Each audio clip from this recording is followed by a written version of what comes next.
When the ravens grow, you will know I am there. They are my eyes, my wings, and they take me everywhere. Life is my playground, death is my battlefield, and fate is the path I walk between them.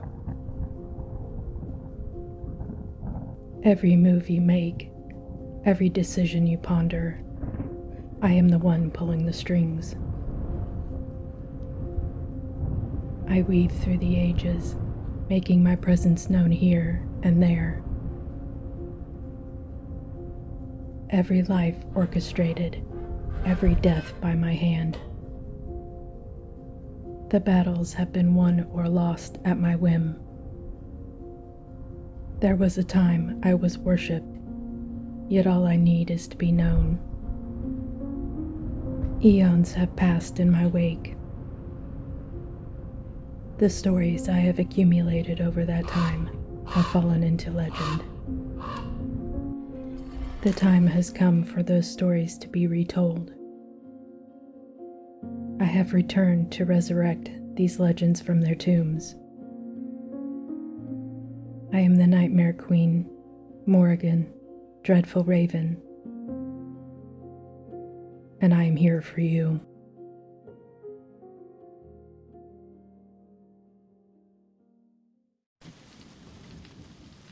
The recent and lamentable death of Sir Richard Parmenter, F.R.G.S., is too fresh in the public's mind to warrant further reference, and were it not that I feel myself capable of throwing light upon the incidents contributing to the sudden and apparently unnecessary snuffing out of a valuable life, I should refrain from again alluding to it.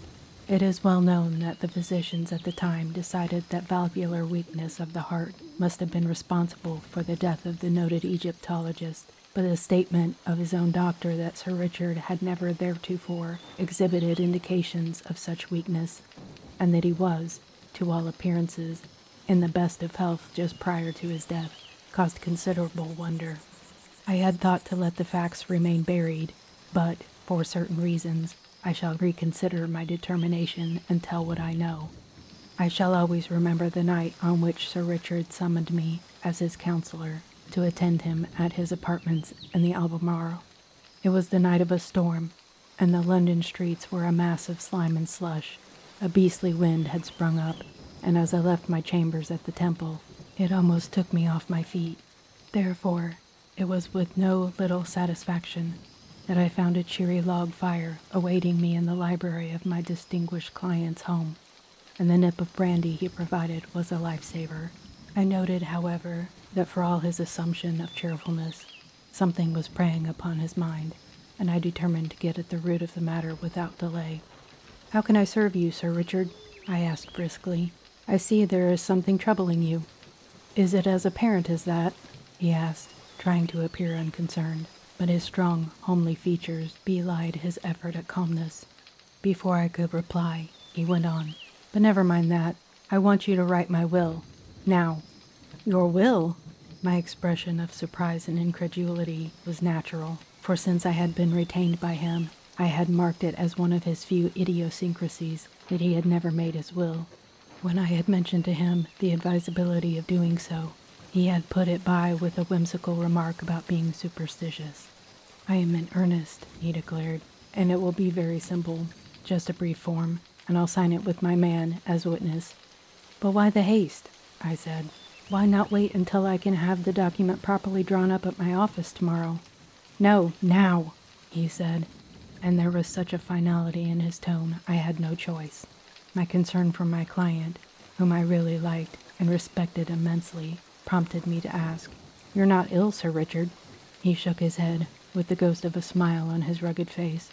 "Physically, no, but—" He paused, and after a moment he again urged me to proceed with the making of the will. I drew up the document, which was a simple one, leaving the bulk of his large properties to his sister in Surrey, with numerous small bequests to friends and distant relatives, and a handsome sum and his private collection to the British Museum and the Imperial Museum of Egyptology. We had in his man and the document was duly signed, after which he drew a long breath of relief and, with a return of something like his natural manner, passed me his cigar case and leaned back against his chair, smoking comfortably. "I've a story to tell you, Madden," he said between puffs. "And it's a queer yarn, too, you'll think. But never mind. Listen first, and say what you like afterward. Only," he glanced about him with an apprehensive expression that fairly set my nerves a-tingle, "I hope we have time." "Time for what?" I asked. He relaxed again and smiled. "It's all right," he declared. "I'm a bit nervous, I guess, but it's all right. Have another brandy." We drank solemnly together. He then settled back once more and I prepared to listen. "Madden," he said, "perhaps you'll smile at what has seemed to me serious enough to warrant the steps I have just taken. Making my will, I mean. But, however you look at it, I want you to know it's true, every word of it. My last trip to Egypt, from which I just returned a fortnight ago, was to have been my final one, anyway. I have made 6 trips out there in my life, and I've collected enough information to fill a dozen volumes. Also, I've contributed many fine specimens to the museum and corrected many misapprehensions concerning the interpretation of some of the hieroglyphs. So all in all, I think I've done pretty well. This last visit was in many respects the most satisfactory, and indeed it witnessed a triumph in my career as an Egyptologist that would be a crowning achievement were it not for... But we won't speak of that yet. I wonder, Madden, if you know anything about the ancient Egyptian religious ceremonies and forms of worship. Anyway, I may tell you that the Nile dwellers, as they were called, recognized as their supreme deity Osiris, lord of the underworld. By some he has been identified with the sun and, with the 40 assessors of the dead, he was supposed to have judged the souls brought before him by Horus in the double halls of truth, after their good and evil deeds had been weighed by Anubis. The Egyptians reverenced Osiris with as devout worship as the Chinese give to Buddha, and the high priests of Osiris were regarded with almost as much awe as the deity himself. In all our studies and investigations, however, we have never been able to actually identify Osiris, but it is now generally conceded that he was believed to have lived on Earth at one time, and that it was only after his death that he assumed deific prerogatives. In this respect, the modern Christian theology may be said to resemble the more ancient form to some extent. Osiris was pictured on many of the tablets as a creature with the head of a bull, though there is some disagreement on this score. In any event, his tomb was said to exist near Heliopolis, and it was to investigate this tradition that I made my last trip to Egypt. Sir Richard paused to relight his cigar and listen to the storm which raged without. Again he gave that hasty, apprehensive glance about him, then proceeded. "It would be impossible for me to explain to you, a layman, my inordinate joy at finding, by what means and after tedious labor, I won't stop to tell you now, a deserted tomb which I knew, from certain hieroglyphic markings I found, was the very one in which I had been in search for the best part of a half a year. Understand that this whole tradition of the tomb of Osiris was regarded by my fellow scientists as a myth, and if it had been publicly known that I was giving it sufficient credence to spend a lot of time and money searching for it, I should have been looked upon as a madman and laughed out of the societies. This may enable you to appreciate more fully my sensations on actually locating at least the tomb. What I should find within, I hardly dared conjecture. The tomb of a god. Can you imagine, Madden? And yet, if I had only stopped there, if only I had been content to pause with the knowledge I had already possessed, without proceeding further and desecrating with sacrilegious hands that lonely sarcophagus in the desert, how I succeeded in penetrating this tomb, of the horrors of bats and crawling things that failed to stop me, of the almost supernatural awe that came upon me, I cannot pause to tell.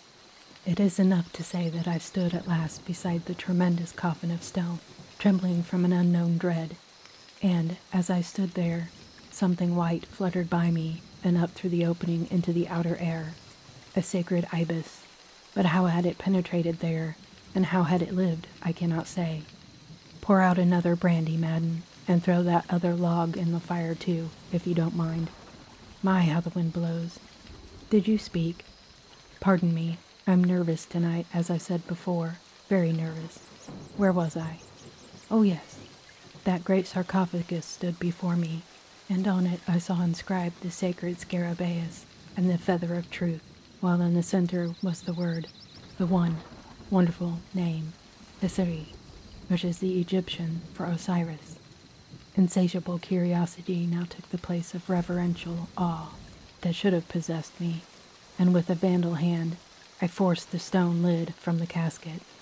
One glance I had of a great bovine face, a living face, whose eyes looked into the depths of my soul, and then I fled as though all the devils of Amenti were at my heels. That is all, madam, except that I am nervous, fearfully so. It is so unlike me. You know how small a part fear has played in my life. I have faced the dreaded Simoon. I have been lost among the savage tribes. I have confronted death in 100 forms. But never have I felt so as I do now. I tremble at the sound. My ears trick me into believing that I am always hearing something unusual. My appetite is failing, and I am feeling my age as I had never felt it until... Good God, madam, what was that sound? Oh, look behind you, madam, look! And now I come to that portion of my statement that will probably be refused credence by those who read it. But, as I live, it is the truth. As Sir Richard uttered his last words, he fell forward to his full length upon the hearthrug. Even as I turned in obedience to his command, the shadows were heavy in the far corner of the spacious room, but I could see a great, bulky something that swayed there, something that was a part, and yet seemingly was independent, of the shadows. I had a vision of 2 burning eyes and a black shining muzzle, a heavy, misshapen head, a strange, animal-like, fetid odor in my nostrils. I shrieked, and, turning, ran madly from the room, stumbled to the stairs, and fled into the windswept night.